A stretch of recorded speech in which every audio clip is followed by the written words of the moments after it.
Welcome, Dimitri. Hello, everyone. Thanks for joining. Yep. All right, so I know there are potentially three items on the agenda this evening. Two of them we've heard already.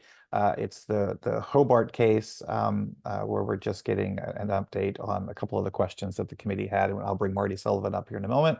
And then I see Teresa Edmondson is here. Howard University is coming back to talk about the parking lot use as a temporary classroom space. So we'll rediscuss that one.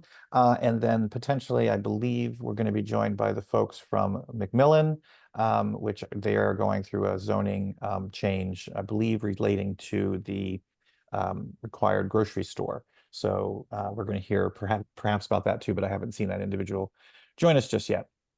But with that, I'm going to go ahead. I see we have other committee members who have joined, so I'm going to promote them.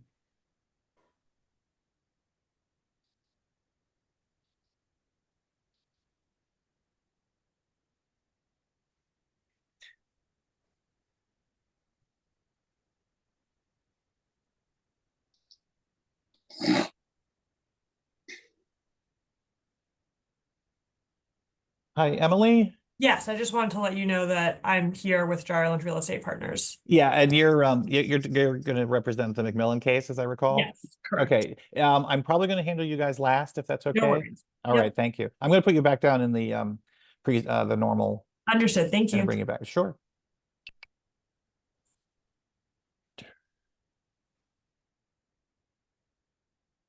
All right, everyone. All right, and back to Marty.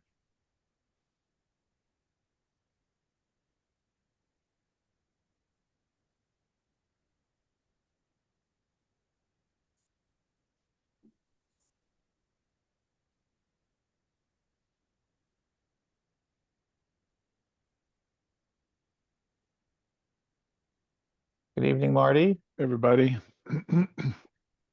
All right. So, as some of you will recall, we heard this case last month, and there were a couple of questions that the committee asked Mr. Sullivan to kind of look into. So, I'll ask Mr. Sullivan to just kind of give us an update, give maybe a thumbnail sketch of what the case involves, and then whatever new information you got for us tonight.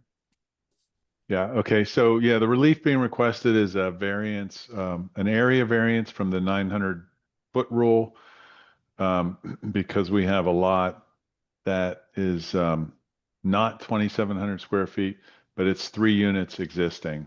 So if do you want me to share and I'll go over the Sure. I stuff? mean, if you just want to put up maybe the I was going photo to of put a the photo of the front yeah, of the it. photo of the front of the house So, to put people in the perspective. This is I think 725 Hobart, if I'm yes. remembering. Yeah. Yeah, this is the building here. And so some of the questions, hopefully I got all the questions answered, but one was, well, the main question was, when did it become 3 units and whether or not that happened under the watch of the current applicant. And you've noticed that the Redfin stuff that we submitted was from 2020. So clarification on that, Henry had listed it temporarily, and that's what he had for that. So this is a listing from when he bought it, and it says here, property description in this listing, recently renovated, each unit, three recently renovated 2-bedroom, 2-bath apartments. And that was when he bought it. And what's the date? What's the date on that document? Uh, Is there a date on the document? yeah, well, it says sold date is 6/14/2018. Okay, so yeah, it goes. Okay, so Yeah. that's prior to when Yeah, that's when he if you look bought at it. this individual's listing in the tax record, it does show him buying the property at that date. So that at least Yeah. matches better.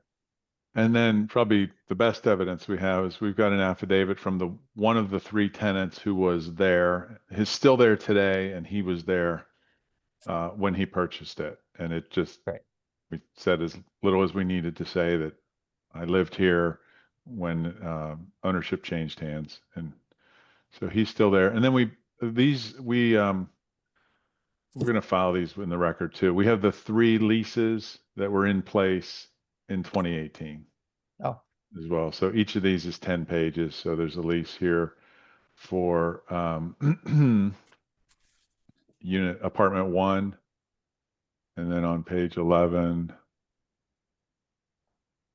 let's see a lease for apartment 2.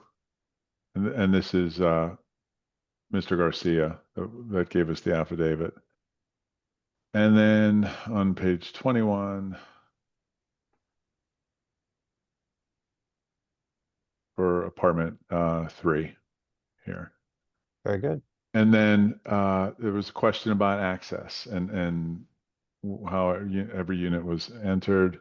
So from the front, there's just the front entrance door. And then once you go in there, this is the foyer in the front entrance. And so this is the door to unit 1. And then these are the stairs up to the other 2 units.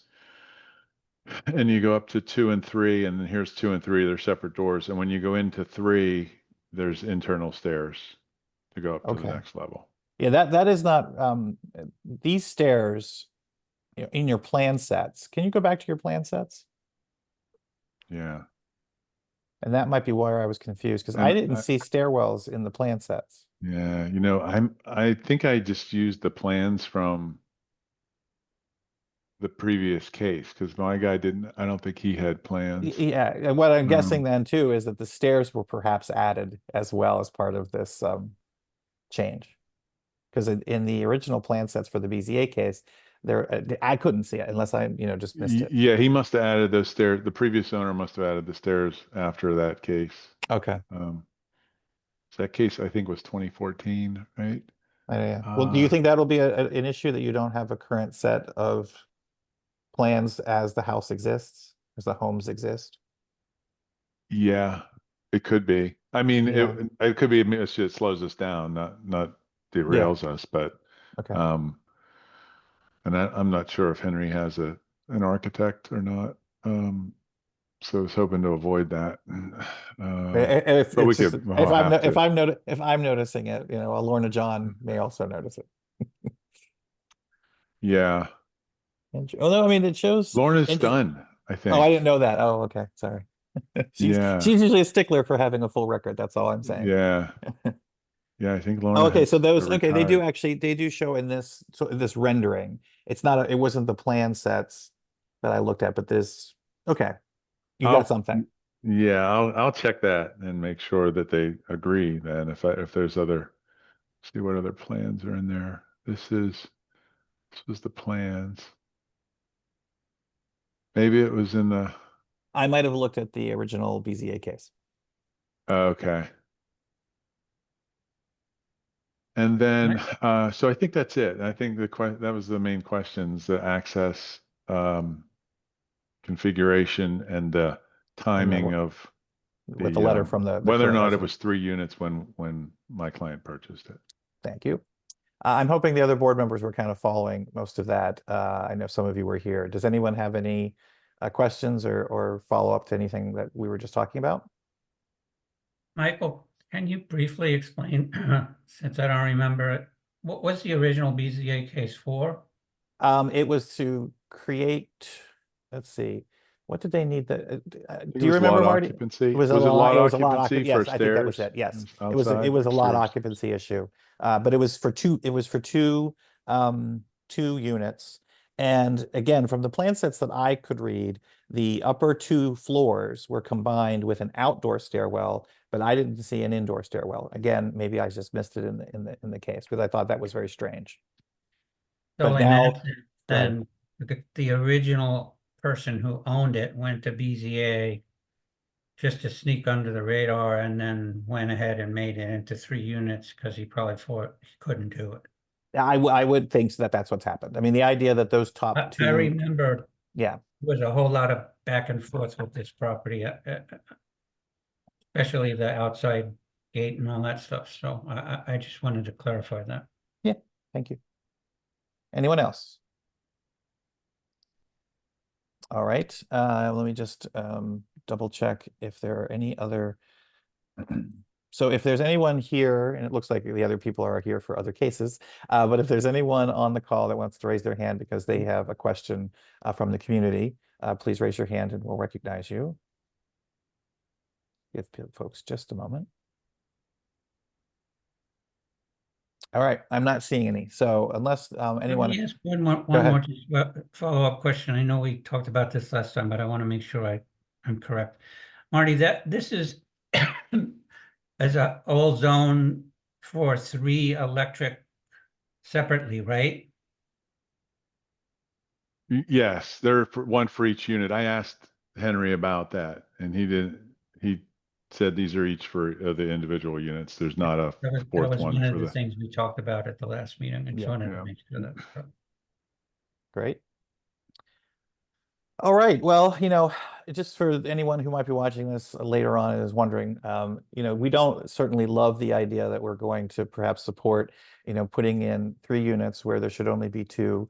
But this certainly was not the fault of this current owner, and they're trying to make peace with it and get it on the right side. It's already designed as 3 units. There are already 3 tenants in the building, and he's just trying to make it, as good as you can make it at this point. Clearly it's not impacting the other neighbors in any way. It's existed this way since probably 2018. So I am certainly inclined to say that that the ANC should support the action, at least on the case that it has no negative impact on the surrounding neighbors and the community in general. Whether or not the Office of Planning is going to go along with it is up to them. But I don't have any problem with this. Does anyone have any other discussion on the matter? Nope. So with that, I'll make a motion that we recommend to the ANC that they support the requested areas of relief and ask for a second. I'll second it. Seconded. All those in favor, go ahead and raise your hand or say aye. Aye. I'm sorry. Thank you, Brad. I would, yes. My window was covering some of the eyes. With that, it looks like it's a unanimous decision. Marty, we'll get a. Actually gonna abstain. Oh, I'm sorry. I didn't ask for abstentions. Patrick will abstain. With that, we'll make that recommendation to the ANC. Marty, they'll meet in 2 weeks where they can formalize this, and we'll hopefully get you a report pretty quickly. Thank you. Thank you. Thank you. Have Have a good night. Okay, with that, we will move to Teresa Edmonston and Derek Williams.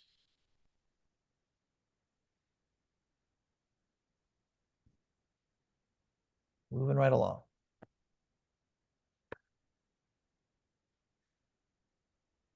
Good evening, Teresa. Good evening, Derek. You're muted, Teresa, just so I you're. am. Hi, good evening, everybody. Hi. Hi, good to see everybody. Good to see everyone. So as I understand, we are again hearing the case of using the parking lots along Sherman Avenue as space for temporary classroom facilities while permits and other such things go through for eventually student housing. But we had asked that there were 2 points I believe that we're going to kind of talk about. One is any kind of what was the word? Shoot, I'm blanking. But we put something along the fence line. Enhancements, yes. An enhancement of some kind to Mhm. make it a little I more think pleasant. beautification was the term that we Yeah, used. beautification, that was the Okay, term. perfect. Is that so? Something about that, and then if there was some sort of language around the timeline, because there is a concern that they would like to see the student housing move forward in the near future as soon as practical. So let's talk about that. Okay, well, then I will. Well, yeah. Well, thanks, If you're- Teresa. Sorry, you can Go ahead. go ahead and you can do it. You go ahead and do the introductions. I'll make sure we make time for the pleasantries. Well, it's okay. I'm Teresa Edmondson, manager, Howard University Community Association in the Office of External Affairs. And I'm here with Derek Neek Williams, who is our Assistant Vice President of Real Estate Investments and Capital Assets Management. And Commissioner Ray set it up. Yes, we have been here a couple of times, I want to say, but we're going to do a quick presentation, brush up, and then we'll jump right into the language that you asked for. We had our team go back and forth on the language and we'll see what you think. Okay. Thank you. And so actually, first things first, just in the spirit of brevity and addressing the questions and concerns, I thought that in the last meeting that we had, we closed out with a 5-year sort of use period that would start when we finished in open the door for the first day of classes kind of thing. So starting in the fall of 2020, this fall, right? Like I guess January, I guess you could call it in terms of when we would have occupancy, and then running for a period of 5 years from then. So that was what we had talked about in terms of the statute that would dictate this prescribed like temporary use until we were able to fully make, clean use of the swing space and pivot into the proposed use under the master plan, which is the student housing functions there. So I just wanted to make sure I put that first. Yeah, no, my synopsis was probably a little too brief, but yours is better.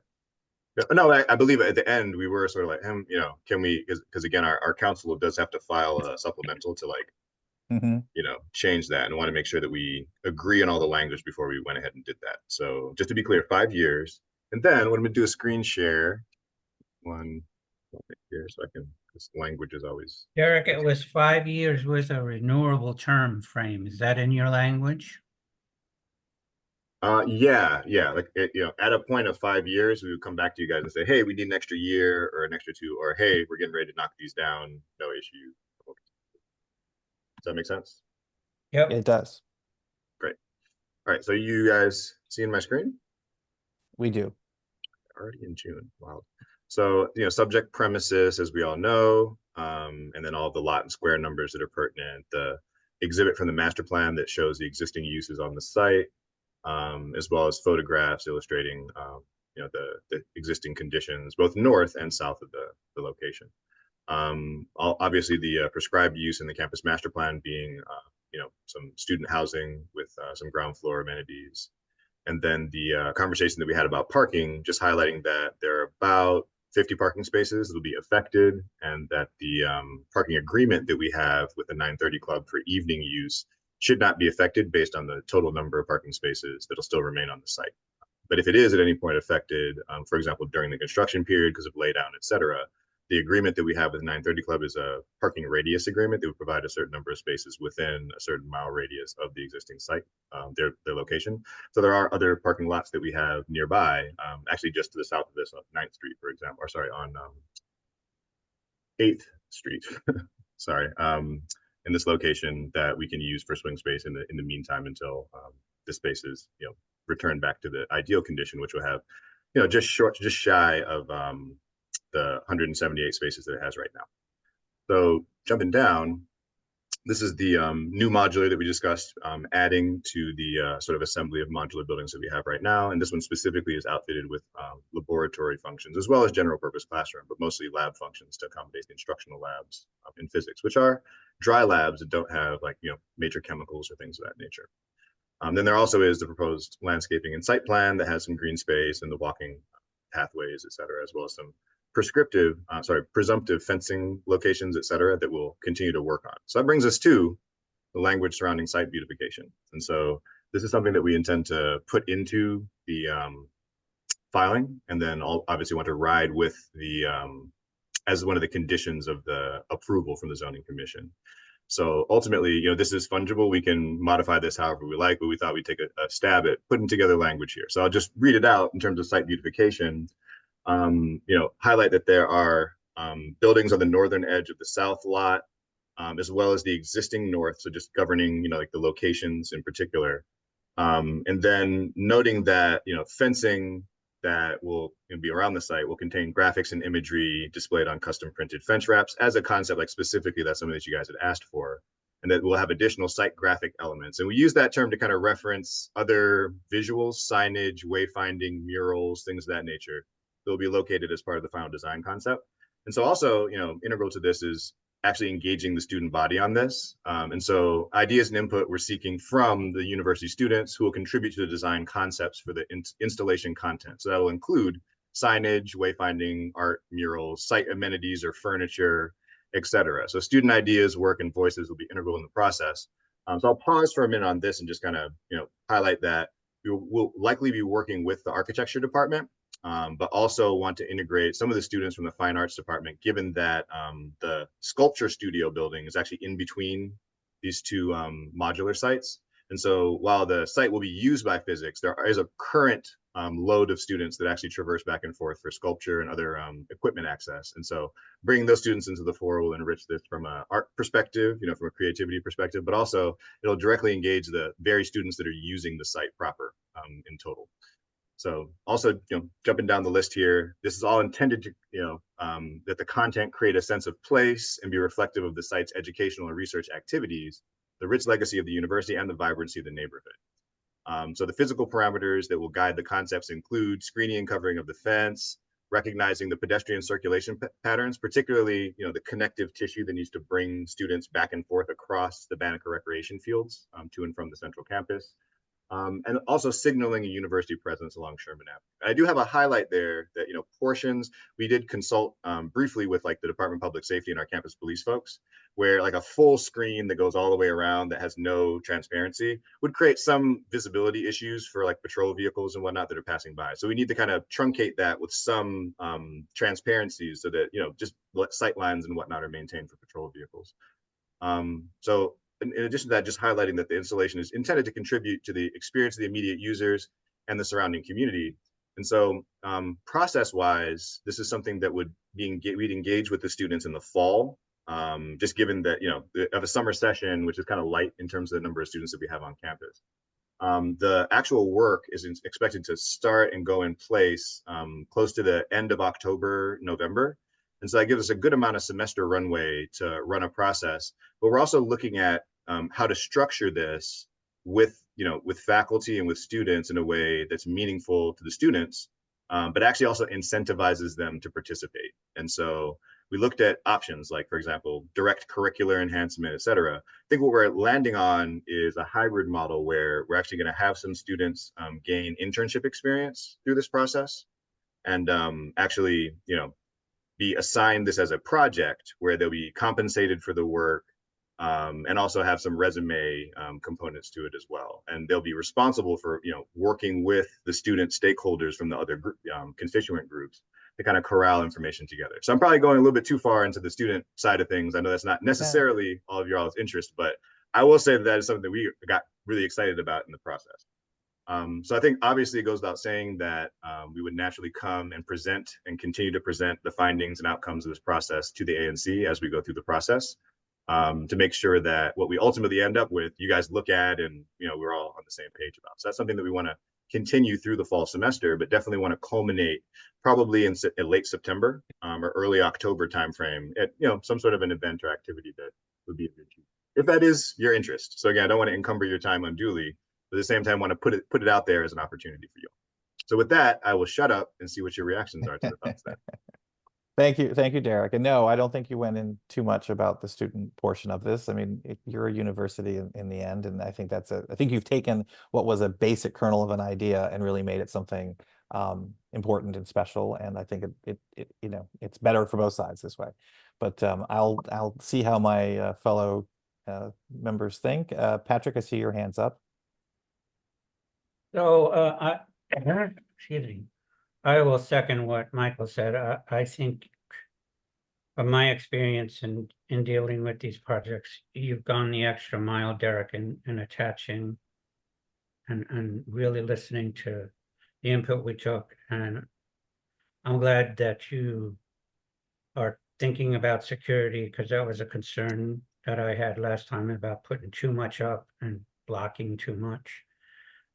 Two quick comments is one, is that this is attributable to the site that's now vacant only, since the other site is already occupied.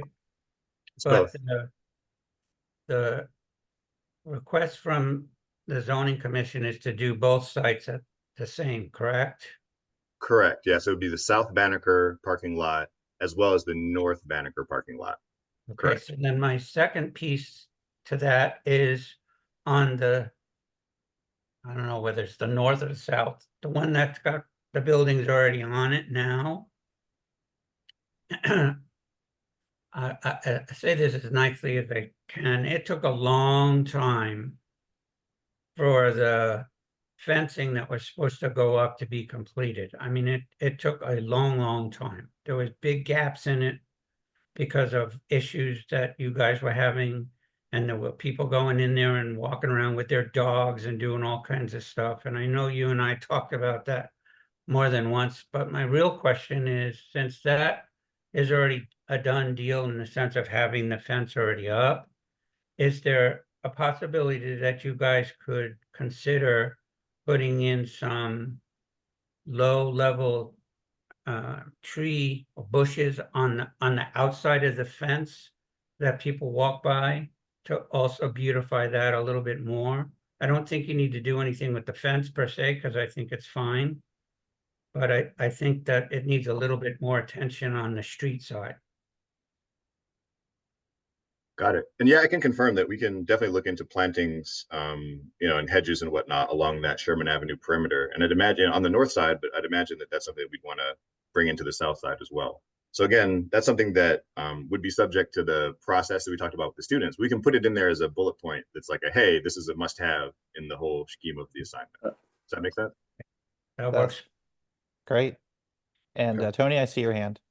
Yeah, how many students you all plan on involving with the projects? Students on the projects that would be getting internship opportunities, we're looking at Yes, maybe the three interns, or four. interns. Yeah, probably 3 or 4, with like Oh. a 20-hour work week kind of thing. No more than 20-hour work week to comply with like the federal requirements there. So that's what we would do in terms of engaging students for work opportunities. But then, as I mentioned, those students would be responsible for like having focus groups, for example, with some of the students from from the physics department, for example, as well as from fine arts, to really, work through and talk directly to the end user about how they'd like to see the site benefit them and how their patterns of use work. So again, it's trying to, teach them how to be better architects and designers by engaging with the people who are using what they're designing for. Great. Okay. Anyone else on the committee have any questions about the beautification language? Derek, let me ask one quick question. Sorry, Michael. Yep. Is it conceivable or possible within the realm of the world today that other than students could be participating in those meetings just to hear the outcomes? Well, which meetings? The You meetings said that- about this, like these particular design meetings? Oh, the focus group meetings. Yes, I don't see why not. I think that would be Well, something. and to your point, I mean, to the language that we have here, signaling and contributing to the surrounding community and its vibrancy, it would make sense that the community be involved in that process as well. And that would be a good opportunity as well for our students to take off the training wheels, as it were, and go outside of the four walls of the university and engage with actual constituents. So, And I we know just think it we would know be what that can be like. Yeah, I just think it would be beneficial just to, even if we were suppose, quote unquote, flies on the wall and just sat and listened. It,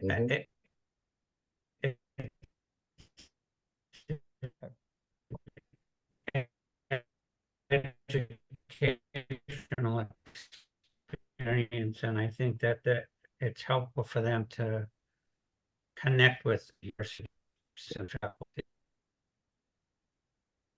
Yep, I like that idea. I think we just, I didn't want to speak for you all's time, but if that's of interest, when we get to that point in time, I'll make sure to make space for that. I would say just, make an invitation available to, to the ANC and maybe to the committee at the time. And people, if they can make it, they'll make it. They'll make time. Thank you. Is there, okay, so let's, assuming that we're good on the beautification language, is there anything specific on the 5-year, or would that just be that you're only going to apply for a 5-year request? Yeah, so we'll put that in I believe that Cynthia originally put it in for 10, I think. Yeah, And so again, we'll just, when we file our supplemental, we'll it's going to just be for roll that 5. back. Yeah, we'll roll Okay. it back to that 5, and then just put it, that it'll be we'll have to come ask for renewal or permission, or we'll defease the need for that. Okay. That's probably better than having some sort of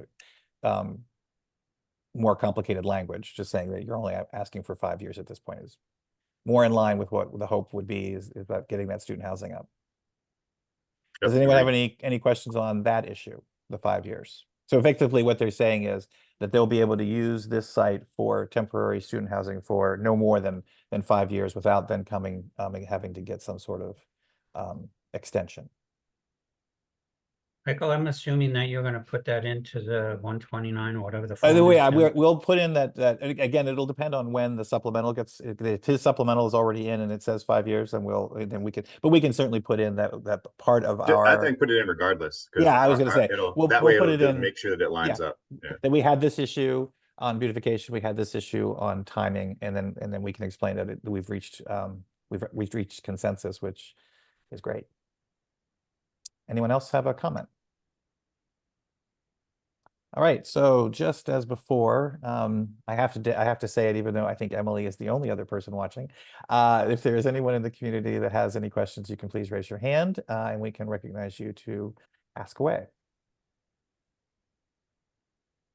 Not seeing any raised hands. I, of course, am very supportive of this. I think this is one of those examples of where, the ANC in this process can really be a benefit to the community and to the applicants, because I think we've come up with some stuff here that made everything better for both sides. So I really do appreciate the work, Derek and Teresa, that you and the rest of your team has done here. And I will ask if there's any other discussion on this topic. Not seeing any, I will make a motion that we recommend to the full ANC that they support this application, given the caveats that we'll discuss the beautification and the timeline in our report, and ask for a second. Second. Moved and seconded. All those in favor say aye and raise your hand. Aye. I think Brad is going to be. I think Brad was an aye. He Brad kind of gave gave it a thumbs up before he ran out of the room. So we're not that official. So I think that's a unanimous vote. Any abstentions? I don't think there was one. So with that, Teresa, as I said to Mr. Sullivan, we will do a report to the full ANC. 2 weeks from now, they'll do their votes. There is not going to be a need for you guys to do any kind of further presentations. If you want to attend, please do. But I don't know that there will be any questions. Hopefully, we'll try to make that as quick as possible. And as always, thank you for participating. Have a good night. Thank you. We appreciate it. Sure. Always a pleasure. Thank you so much. Thank you. Bye-bye. All right.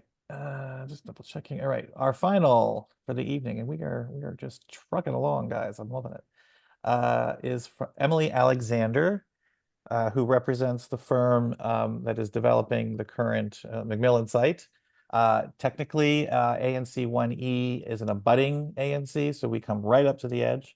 So we are a technical party to that zoning case.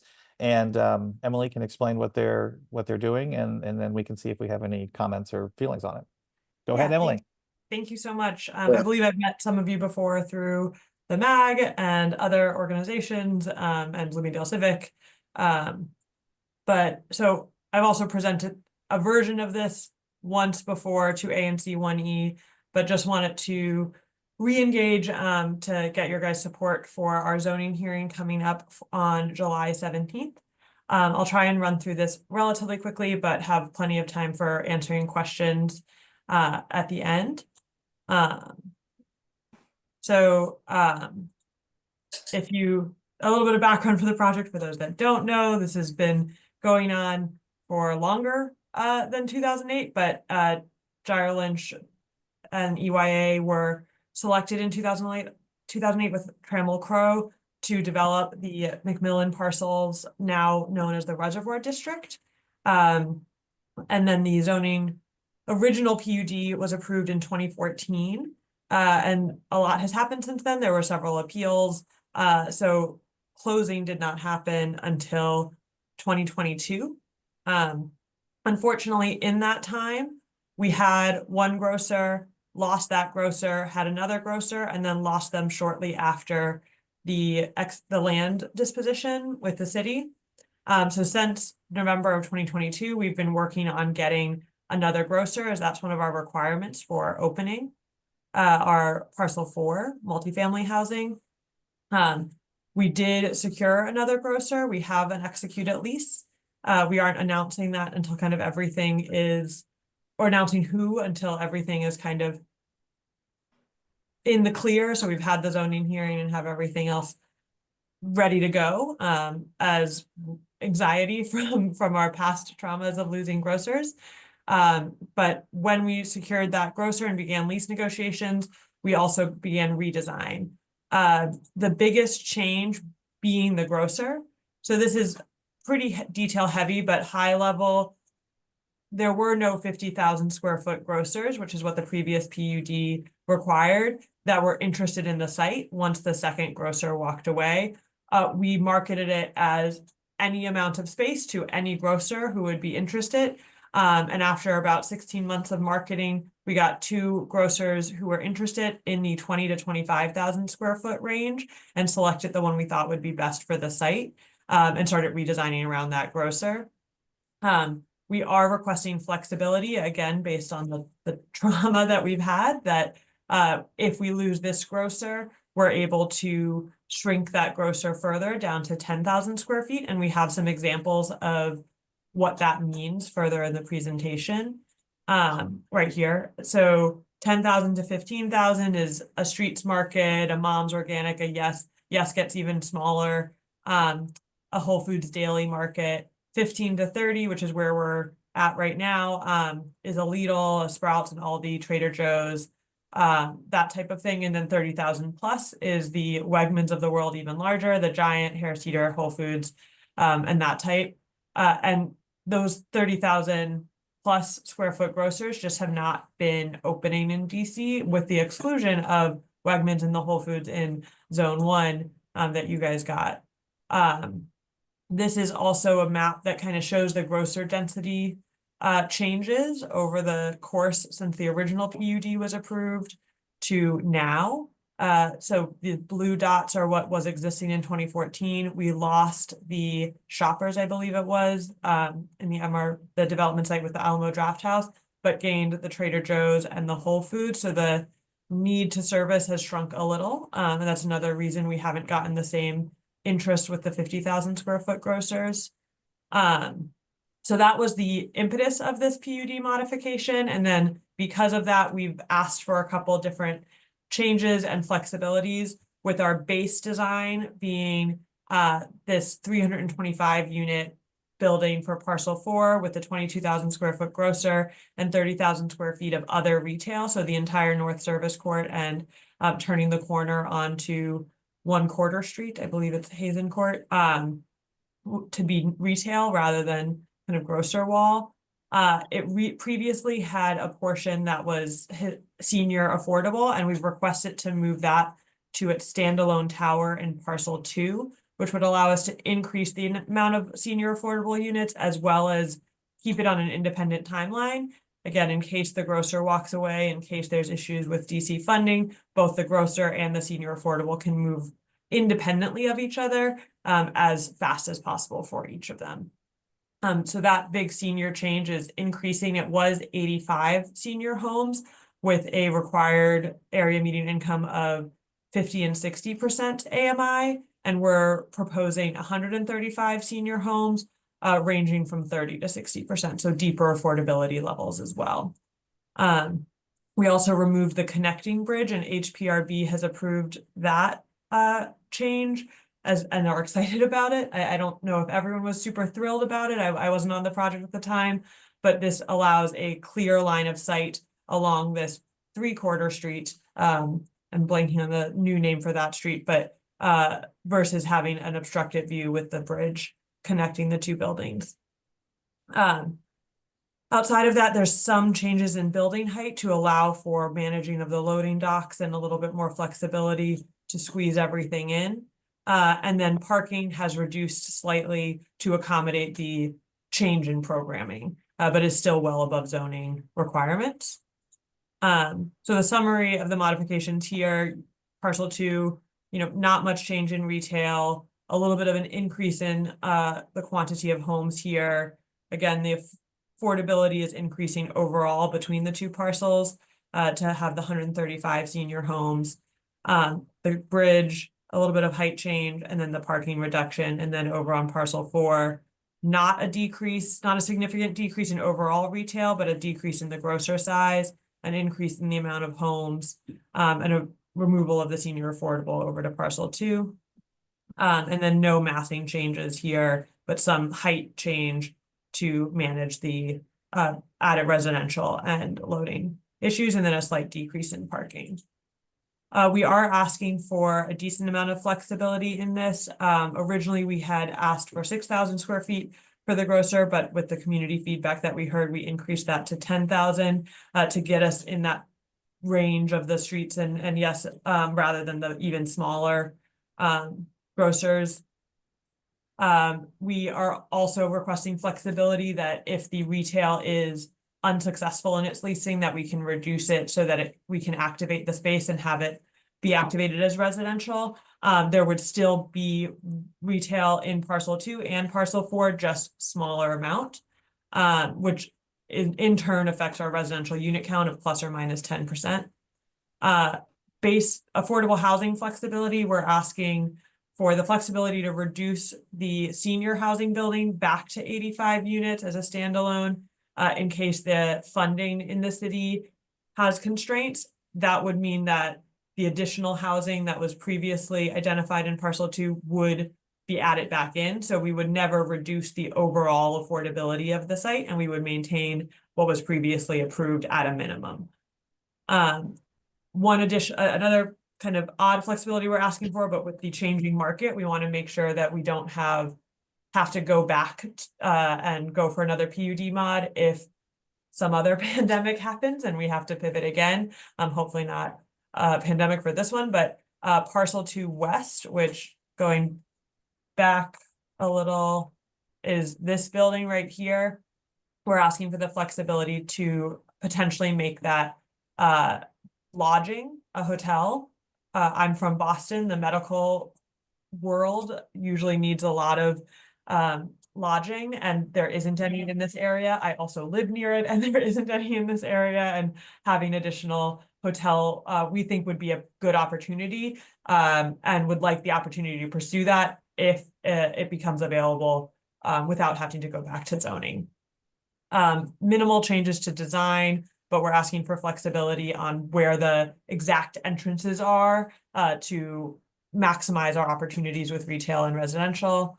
Again, a little bit of flexibility with the height so that we can manage anything that comes down the pipeline with DC building regulation changes, some flexibility with exterior materials that has been approved by historic preservation, and then flexibility in parking so long as we are not below the zoning requirement and not above the DDOT requirement. So we're just making sure that, it can go up or down one and is not as prescriptive.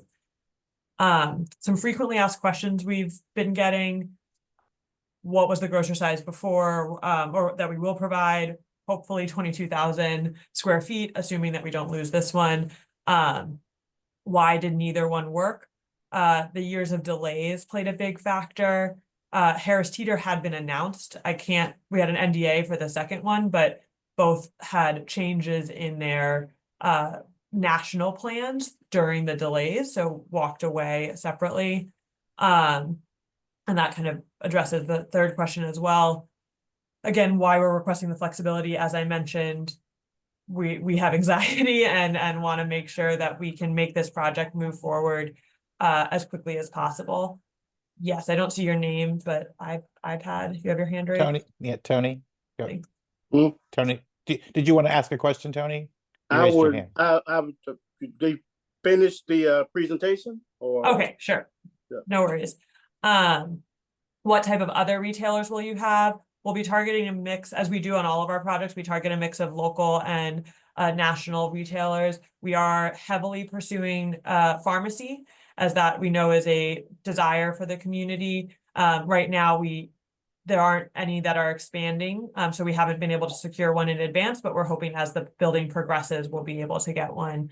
But we're also going to open it up to community suggestion and really any retailer that will work in the space. We want full service restaurants, we want daycare, we want anything that makes sense for the community.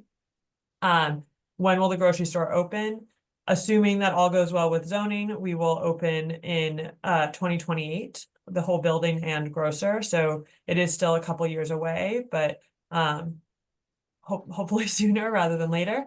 The parking, overall the parking is being reduced, but so are the trips. We had a traffic study done to compare our most conservative option, which is the lodging option, which generates the most trips, and compared to the previously approved PUD, not compared to today, there is a reduction in overall traffic for this site and trips to this site.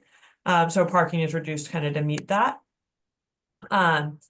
What is the impact of proposed change to the affordable housing? As I mentioned, overall for the site, there will be no change, if not a slight increase in the overall affordable housing and a deepening of the affordability levels. It's just a shift of where that housing is. Will apartment home residents be able to get street parking permits? Not for your zone, obviously, but also not for ANC or the zone 5E as well. So they won't be able to get street parking and interrupt that flow. As I mentioned on traffic, it will be overall reduced.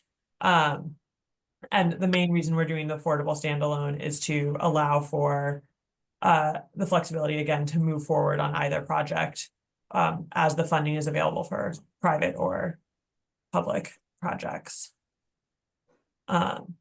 Yes, Tony. Yeah, I'm very pleased with the project. With I was been involved with the Macmillan for the last 20, 30 years. Yeah. And very active with that. I was chairman of the several ANCs and a chairman of the MAG group. So, and in fact, we brought John Lynch into the project. Wow, before my time, but I'm glad to know who the culprit is that has brought me in here. We brought them at. We had a lot of friction, but we worked out a lot of compromises and agreements. Yeah. And eventually, overall, we worked everything, all of the friction and the agreements, and we got, it took a fight for years, but with the historic project and the increased green space, the historic characteristics, and the fountain and the parking space, and not parking space, but the green space. So I'm very, especially with the increased housing or possibility of affordability, increasing affordability. Great. Yeah. So we have monthly meetings on the MAG. So I'm very pleased with it, and I'm pleased with the final project. And we plan on having a tours. Mm-hmm. I used to have tours. Yes, you're actually. I've been meaning to find out if I could get your email to share with EYA as they are working on setting up tours. Okay. Yeah, definitely. And I spoke with Gil. Yep. So I'm very pleased with the project.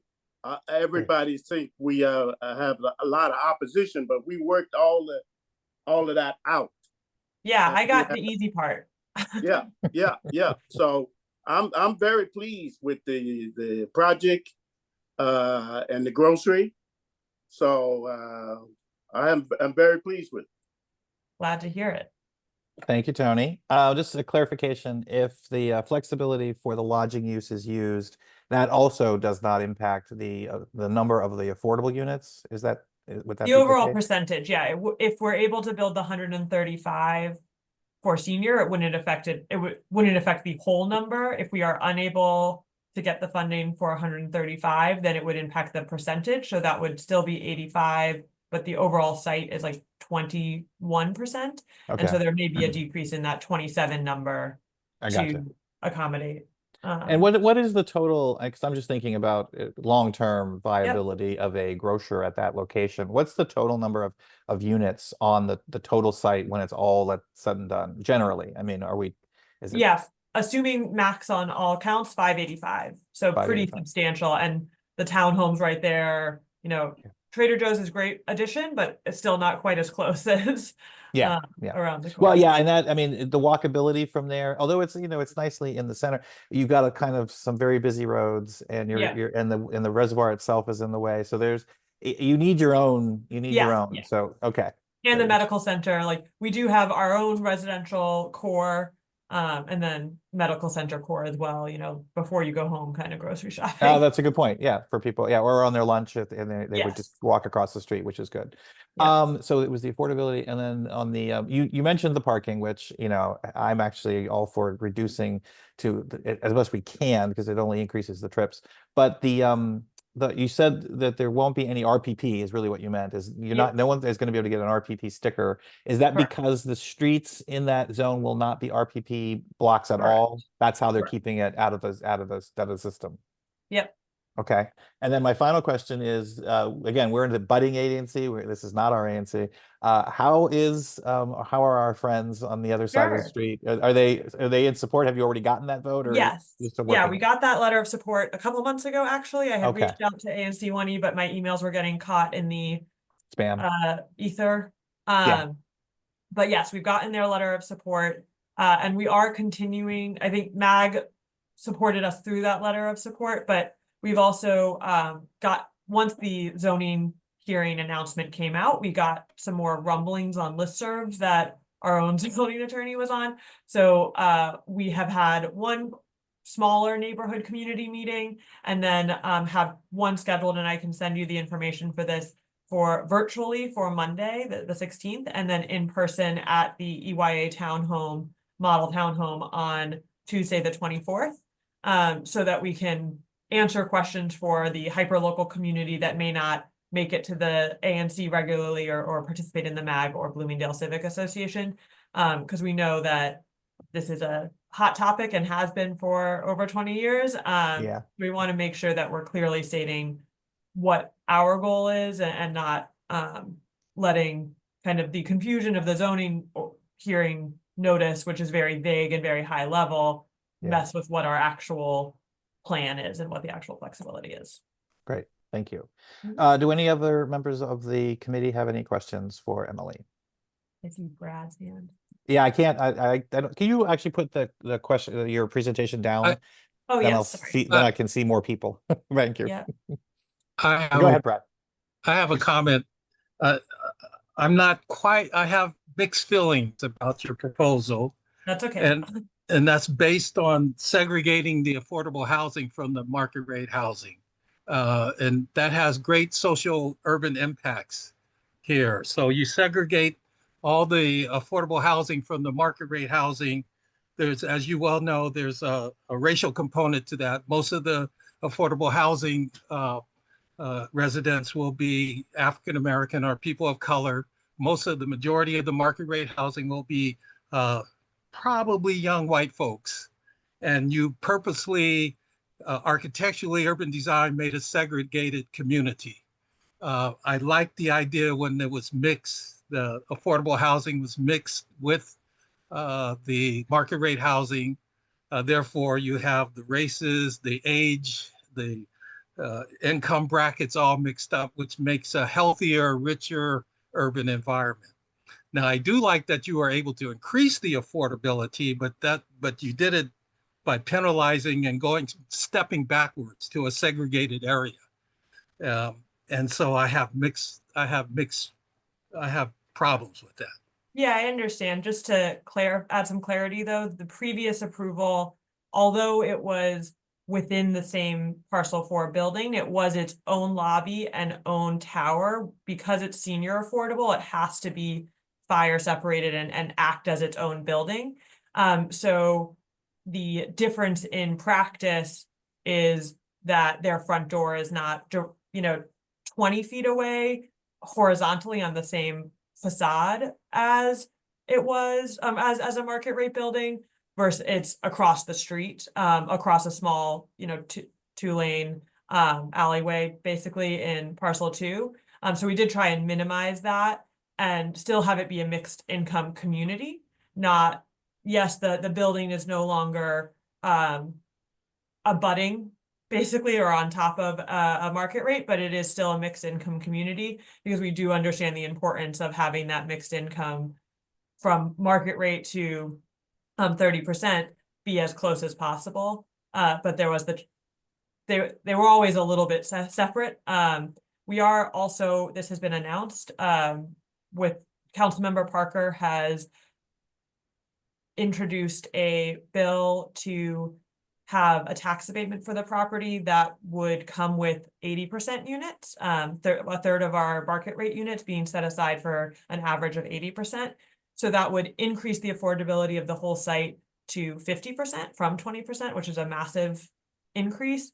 And to your point, Brad, add back more of that intermingling of affordability, as those average of 80% units would be within, they would be scattered. Those one would be truly scattered amongst the buildings, in all unit types and all age ranges, and no restrictions for those. So we are looking at ways that we can bring that back. And we'll see what happens with the council's budget. You know, not going to count our chickens before they're hatched, but we are looking at ways to manage that because we do understand the importance of mixed income communities. Can I just speak to broadly, because I'm gonna have to abstain from this vote anyway, about affordable housing and the financing of the same. It is becoming very hard to do mixed income affordable housing. And if you're doing, like, I don't know this project, I'm not working on it, but if you're doing low-income housing tax credits, to Emily's point, you sort of have to have separate buildings, and incorporating additional incomes just becomes financeable messes. And the more units you have, especially in DC, because the limited low-income housing tax credits available in DC, it makes it a challenge. So just saying that generally about affordable housing finance in the district. Yeah, I appreciate the added Yeah, detail. Let's go to that's really interesting information. It really spurs me to contemplate and think more about this idea of structural segregation. There's a structure to all of this that is providing a segregated situation, which I find interesting. And you know, the analogy that the poor folks are across the alley. I mean, just the verbiage, right? We're going to put the poor folks across the alley, across the tracks. It just is a very interesting analogy. Good point. Tony, I think Tony's trying to get it. Let's get Tony for his comment. Thank you, Brad. We had, when I was still on the MAG, we had a lot of litigation on that particular issue. That was we filed a lawsuit, and it was resolved, but we had a lawsuit pending for about 5 years on that very issue about the segregation of the housing. So eventually we worked everything out with that, but we were very concerned about that issue. And thank you, Brad, for bringing that up. But we fought for that in litigation for the last 5 years, and it was eventually resolved. Right. And again, I would remind everyone what we're talking about now is really a senior housing building. So that would by its very nature be a segregated community, because I can't live, and I'm not old enough, unfortunately, yet to live in a senior housing building. So there will come a time in the not too distant it's only 55 plus, so you know, it's all sooner than we think it is, and, yeah. and younger than we think senior is. Like, I don't think of 55 as senior, but I get it. And I was going to make one more comment, and I see a lot of hands went up, because I'm mostly explaining this for those who may watch this in the future. The 80% affordability level is generally looked at as a workforce affordability level. This would be your teachers, your EMS, your city workers. So it does have a much broader range of socioeconomic category there. I see Alex raised her hand, who has a lot of feelings on these matters, I'm sure. Hi, Emily, it's nice to see you. I mean, big fan of the project. For what it's worth, I personally am fine with everything you proposed. I would rather see more residential than a hotel. I also understand that I do not control market conditions. Reducing the parking is great. I think this was sort of over parked to begin with, and it may still be. With the additional PUD flexibility, is there any potential of bringing that down even a little bit further? It's a hotly debated topic as ANC 5 feels it is underparked. 5E feels it's underparked. So we are constantly kind of skirting the line of over and underparked for the site. We're always like, if unit mixes change, if unit count changes, then we change the parking along with it. If retail changes, we change the parking along with it. But for now, we're hoping to design what we've proposed or to build what we've proposed. Cool. Well, one e-voice being fine with slightly less parking. I appreciate it. But otherwise looks great. I'm a fan of smaller grocery stores. I get lost in the big ones. It's stressful. So thanks for making my life easier. You got it. Great. Any further discussion on this one? We have no other attendees, so there's no point in my asking if anyone from the community has any questions. So with that, I will make a motion that we recommend to the full ANC that it support this application and write a letter of recommendation to the zoning commission and ask for a second. I was second. Moved and seconded. All those in favor say aye or raise your hand. Aye. All those against?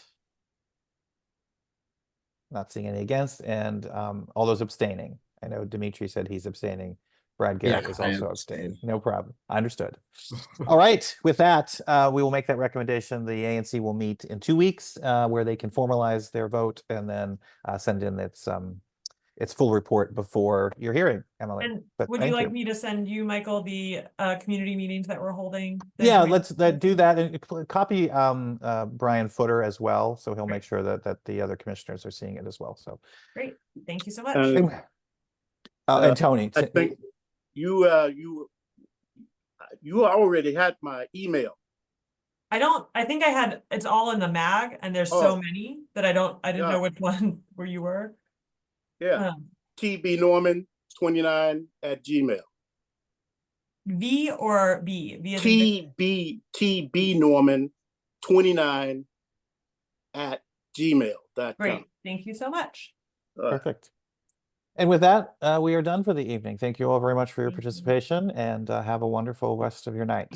Thank you. Thank you all.